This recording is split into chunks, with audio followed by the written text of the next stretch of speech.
Hey, welcome to Integrative Preparedness. I'm Steve Smith.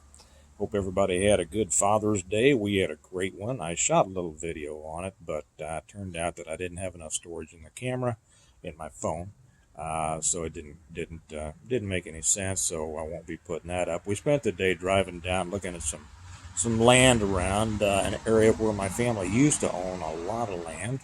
It's an area that I like. Thinking about buying some of it. And found an old family cemetery that I'd never been to, and the kids had a great time looking around at that. We drove around the lakes for a while and had a nice time. Ate at our favorite pizza place, and anyway, had a great one. Hope you all did too. I want to welcome all of the new subscribers. We just keep getting more. Love having you all. Probably the smartest bunch of subscribers I've seen anywhere. You know, I check some other channels when I get a chance. Not many, to be honest. I have a few that I really like, and it's almost like spending time with a friend. You know, and even if it's nothing particularly new, I enjoy listening to them while I drink my coffee. If you hear noise in the background. Did I already say this? I restarted this, and I can't remember if I said this before. Um, but if you hear noise over there, it's traffic, because I live in the suburbs. And before anybody says you should move out of the suburbs, I love living in the suburbs. There are reasons here, and don't make me make another one about why I live in the suburbs, and you should too. Okay, that's just a little joke. Wherever anybody wants to live is fine with me. It's fine with them. Just make sure that you've got plans to handle things if things go south, right? Okay, and make sure that they're good plans and make sure that they work.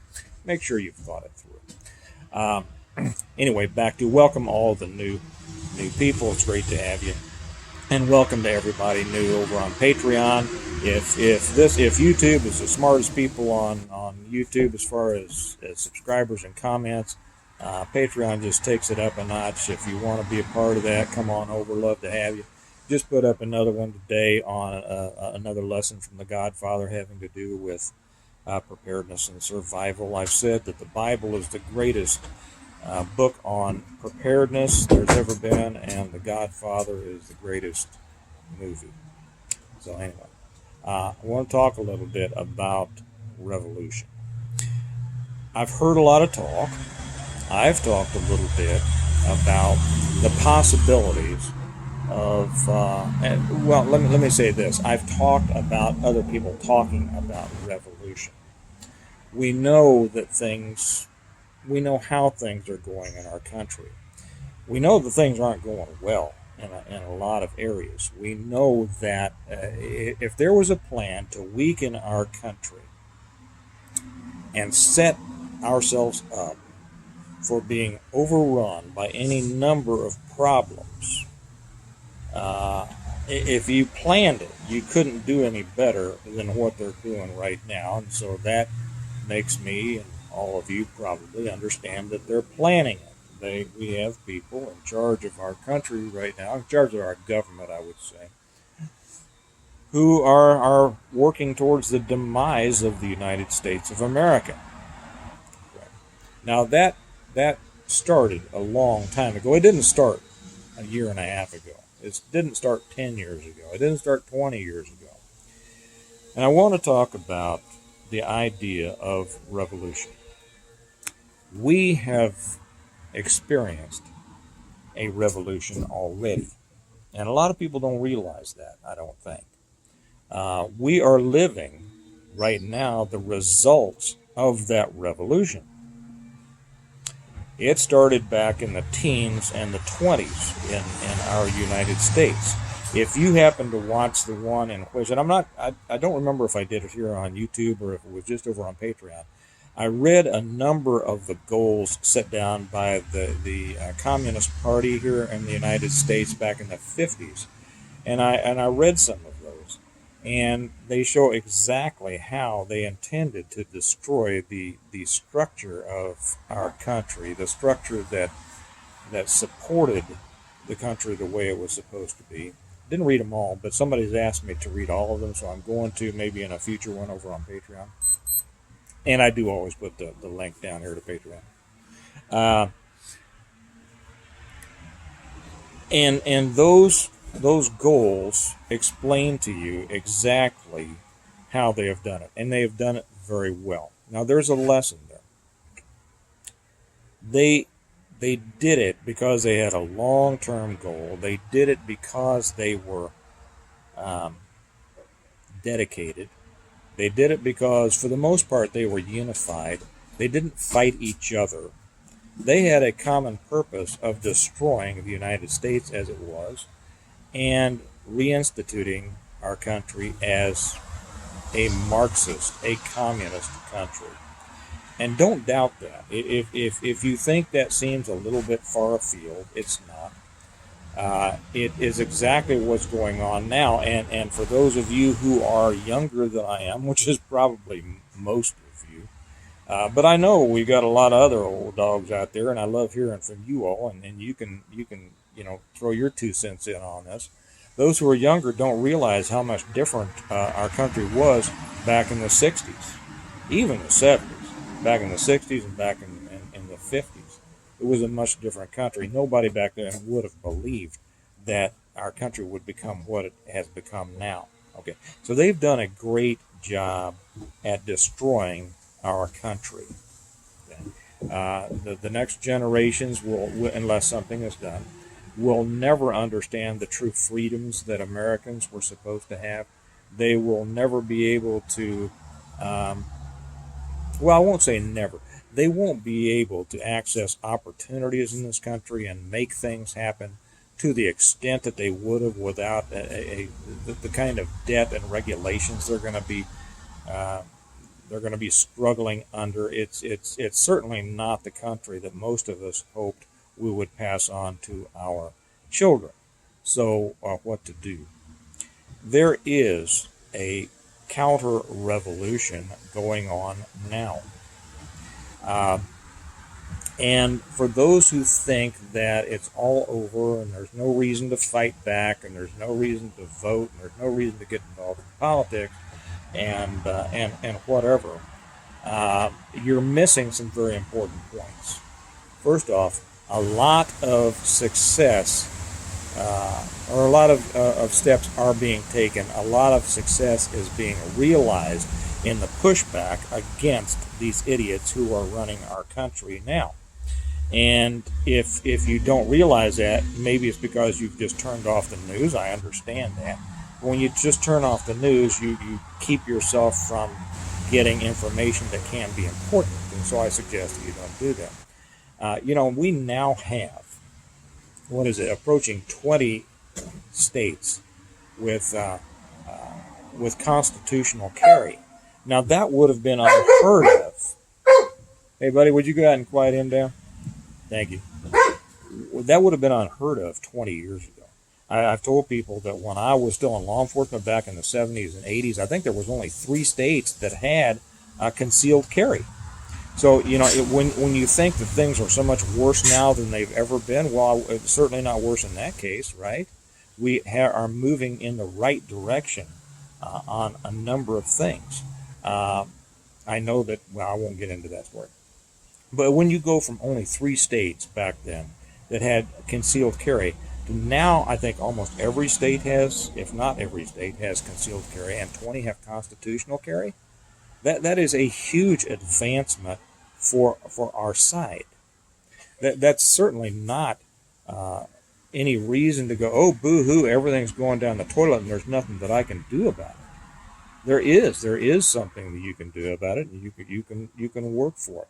We don't live in the greatest country ever devised because our founding fathers and that generation said, oh, voting doesn't work, politics is crooked, they're all corrupt, I can't do anything about it, so I'm just going to go out, in western Pennsylvania and hide and build myself a cabin, and I don't want anything to do with it. Okay? Now, I don't mean to be overly critical of people who have that idea or that opinion, because I know that some of you on here do, and Even though I used kind of a tougher voice there, I'm not making fun of that. I'm just pointing out. Hey, buddy, take him out there if you would. Thank you. Go play with him or something. Um, I'm just making a point that that is not what took us out from under the heel of the greatest military and the greatest power in that time in the world. Okay, you can resist tyranny. That was the whole lesson of our country. Um, you do it in different ways at different times, and these times take a different approach.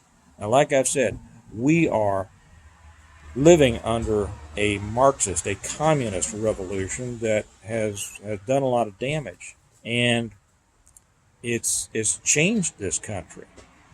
But what we have to do now is not a revolution against that, it's a counter-revolution.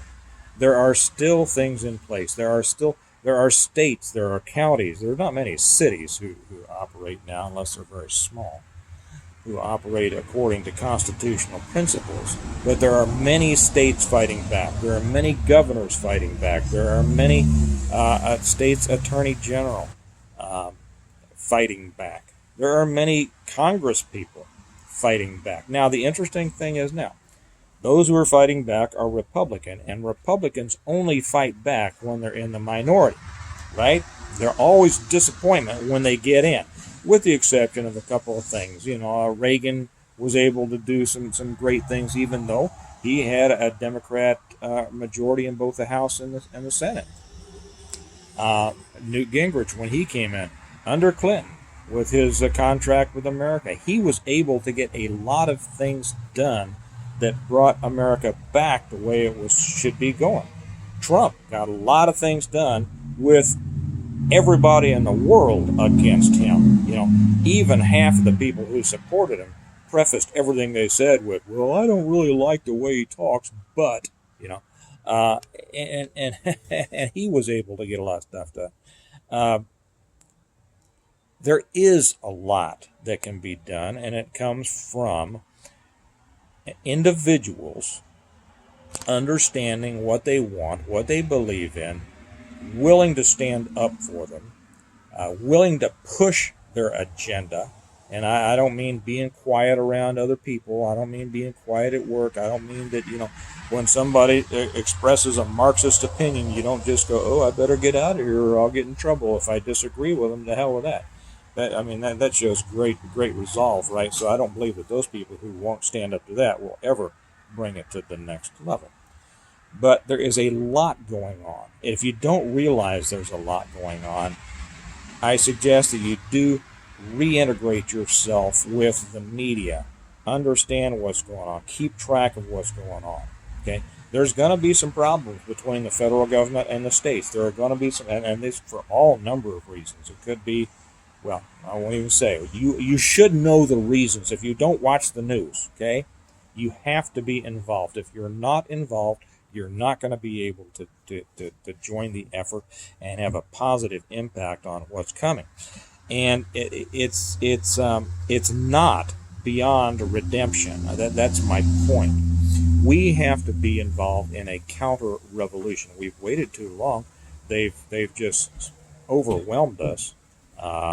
Because our side doesn't stand up until the other side is doing so much that it's almost impossible not to. And like I said, the Republicans only fight back usually when they're in the minority. As soon as they get back in the majority, which they probably will in the next off-term elections in 22, Republicans will probably retake the House and the Senate. Okay?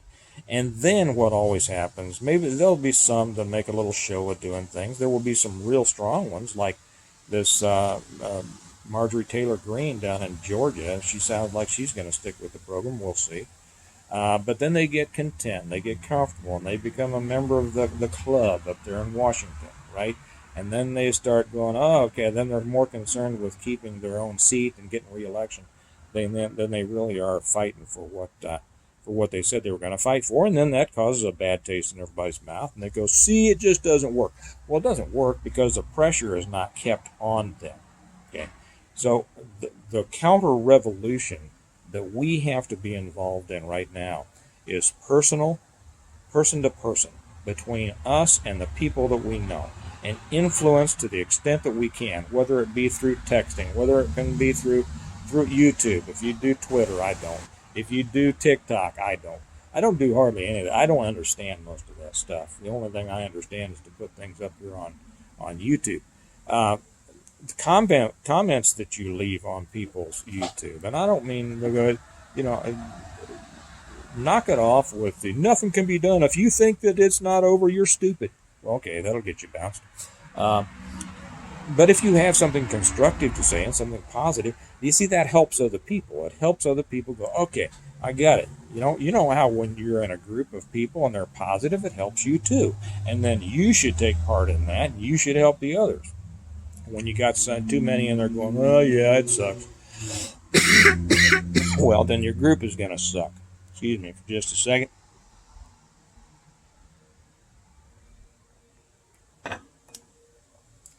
And then you get back, and we've got some elections coming up, and you find somebody you want to support, but you find the people you don't like that you want to work against, and you start talking about it, and you start supporting the people that you want to support, and you push back.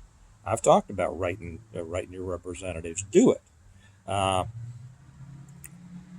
If we don't, we're going to waste a tremendous opportunity. And why do you want to do that?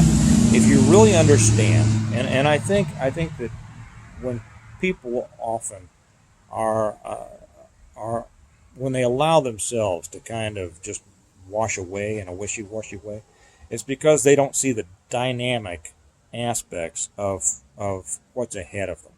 And if you'll think about it, not as, well, I just want to write my senator, or I want to write, or nothing will happen. If you understand that it really, truly is a counter-revolution, and that you have a part to play in it, and you have to play a part, or you can't participate, or you can't complain, okay? If you don't take an active part, why? Why are you not? If you really believe in it, if you really believe in the way our country is supposed to be, why would you not take an active part? If you don't have a YouTube channel, start one. Start one. Start one and come on here or send me a message and say, hey, I've got a YouTube channel and I want to say some things. And hey, I'll watch it. And then, if I like it, I'll say, hey, he's got a YouTube channel. People have done that with me. We some of us recommend each other's channels. But anyway, do it. And you'll develop. You need to increase your ability to have an impact on those around you. And if you're just not that kind of person, at least support those who do. Okay. This is a counter-revolution that we're involved in. You can either be a sideline sitter, or you can be a counter-revolutionary, and you have to decide which one you're going to be. But it can be won. It can be reversed. We can turn this around and get things back to where they ought to be, and then it all depends on how many people stay involved. It's not a matter of getting involved for a little while and then going, you know what, I'm just tired of this. I've had it. I'm going to turn off the news. No, well, okay. Then you're not helping solve the problem, because it's a long road. It's a long road to hoe, right? And you got to keep at it and keep at it and keep at it, no matter how tiring it may get, no matter how dejected you may feel. If you truly believe in these principles that our country is supposed to be based on, then you have to keep it up. You remember what Thomas Paine said, that the blessings of freedom, it should be enjoyed by those who are, how did he put it? Now, I don't know. It's a title for my 5th book, so I ought to have this down. But it's for those who are willing to endure the pains, the fatigues of supporting it. Okay, you have to be willing to endure those fatigues. Otherwise, the world around you will crash, and you will be at the mercy of a much worse governmental system and country. And then someday you or your kids or your grandkids will simply be swallowed up. Whereas now you have a chance. You have a chance to actually do something. Why don't you get in there and do it? So I'm asking everybody, do it. You should do it. Tell your friends, and support each other, and support those people on, other people you watch on YouTube, and give them positive comments. Yes, and tell us what you're doing. Okay, but it is a fight. It's a fight you need to be in. They have been successful at their revolution because they've been willing to do what a lot of us have not been willing to do. And we now are involved in a counter-revolution, the success of which will depend on whether we have within us what those morons had within them. Okay? Okay. Well, you all have a good day. Remember that we prepare well today in order to live well tomorrow. And right now, there are no greater preparations than to try to have an effect on what's happening in our country and the world around us. While you continue to work on your own personal preparations, put a little energy into that, what's happening around you.